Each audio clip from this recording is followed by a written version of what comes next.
Welcome to this explainer. Today, we're diving deep into the absolute powerhouse that is Maya Angelou's 1978 poem, Still I Rise. It's not just words on a page, you guys. It's this deeply personal, unapologetic declaration of strength, and it's also a timeless, universal anthem of resilience.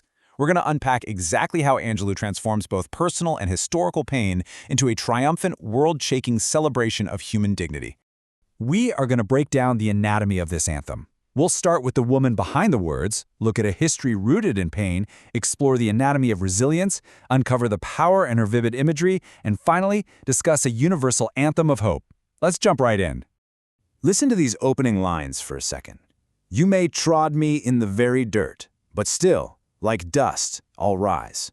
Right out of the gate, Angelou hooks us. She's looking right at her oppressors and saying, essentially, you can try to humiliate me. You can literally stomp me into the dirt, but guess what? Dust always, inevitably, rises back into the air. It's such a visceral image to start with. Part 1. The woman behind the words. Because you absolutely cannot separate the incredible power of this poem from the woman who lived it. So, Maya Angelou was actually born Marguerite Annie Johnson in Missouri. Her older brother gave her the nickname Maya, and her life was a wild, incredible journey. Before she was a world-famous writer, she was a calypso singer, a dancer, and get this, the very first black female streetcar conductor in San Francisco. Her early years were incredibly tough, marked by poverty, profound personal trauma, and severe racial discrimination. But she didn't just survive. She became a celebrated poet, an activist, and a civil rights leader who worked shoulder to shoulder with titans like Martin Luther King Jr. and Malcolm X to advocate for the dignity of marginalized communities. Tracking her journey, her rise to becoming a literary icon certainly didn't happen overnight. Born in 1928, it wasn't until 1969 that she truly exploded onto the international stage with her landmark autobiography, I Know Why the Caged Bird Sings. And then, almost a decade after that, in 1978, she drops the poetry collection And Still I Rise, giving the world the absolute masterpiece we're talking about today. Moving on to Section 2, A History Rooted in Pain. To really feel the weight of these words, we have to talk about the crucible they were forged in. Still I Rise doesn't exist in a vacuum, right? It is a direct, unflinching response to centuries of slavery, systemic racism, and social injustice, especially the unique traumas faced by African Americans and Black women. The text is totally saturated with that heavy historical reality. But here's the genius of Maya Angelou. She flat out refuses society's expectation that she should just remain a victim. She essentially says, no, I'm not doing that. She speaks with this undeniable confidence, proving that no amount of prejudice can touch her spirit. Section 3. The Anatomy of Resilience. So how exactly does she respond to that harrowing history on the page? Well, she gets incredibly conversational. She uses these sharp rhetorical questions in stanza 4 to just directly confront her oppressors. Listen to this. Did you want to see me broken? Bowed head and lowered eyes? She's literally asking society, is this what you wanted? My spirit crushed. By asking it out loud, she completely strips the power away from the oppressor and exposes exactly how malicious those expectations really are. It sets up this brilliant contrast. The oppressor expects to see her with shoulders falling down like teardrops, defeated and weak. And what does she give them instead?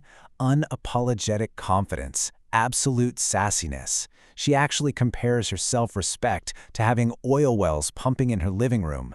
I mean, how great is that? She's celebrating her worth without asking for a single ounce of permission. She's showing us that true resilience means rising above the psychological violence like it's nothing but air. Section 4. Power in vivid imagery. And those metaphors she uses, they build up and act as literal weapons of resilience. Take stanza 3, for instance. She takes her self-belief and links it to the solar system itself. She writes, just like moons and like suns, with the certainty of tides, just like hopes springing high, still I'll rise. What she's doing here is so powerful. She's telling us that her resilience isn't just a passing mood or some temporary attitude. It is a literal law of nature. The sun comes up every day, right? The tides roll in and roll out with absolute, undeniable certainty.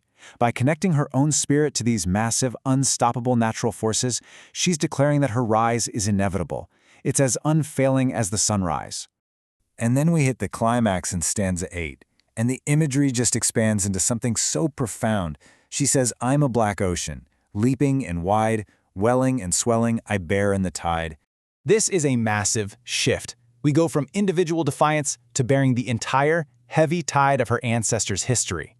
With that black ocean metaphor, she acknowledges that she is rising out of the huts of history's shame, a past rooted in the horrors of slavery.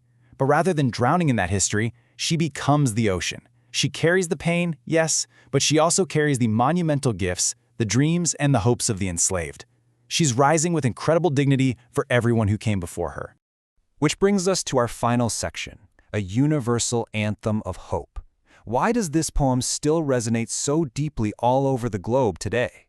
Well, it's because while the poem is deeply, firmly rooted in the African-American experience and the very real historical fight against racism, Angelou manages to transform that specific personal pain into a completely universal message. We're talking unbreakable resilience. We're talking women's empowerment, shattering the stereotype that women should just be quiet and submissive. It's about liberating yourself from psychological oppression and demanding your unalienable right to human dignity. This poem reaches out to literally anyone facing failure, criticism, or discrimination, and tells them to stand tall and recognize their own inherent worth. Through its powerful repetition and just unfailing optimism, Still I Rise is the ultimate reminder that you simply cannot suppress the human spirit forever. So, as we wrap up this explainer, I want to leave you with this one provocative question to carry with you today.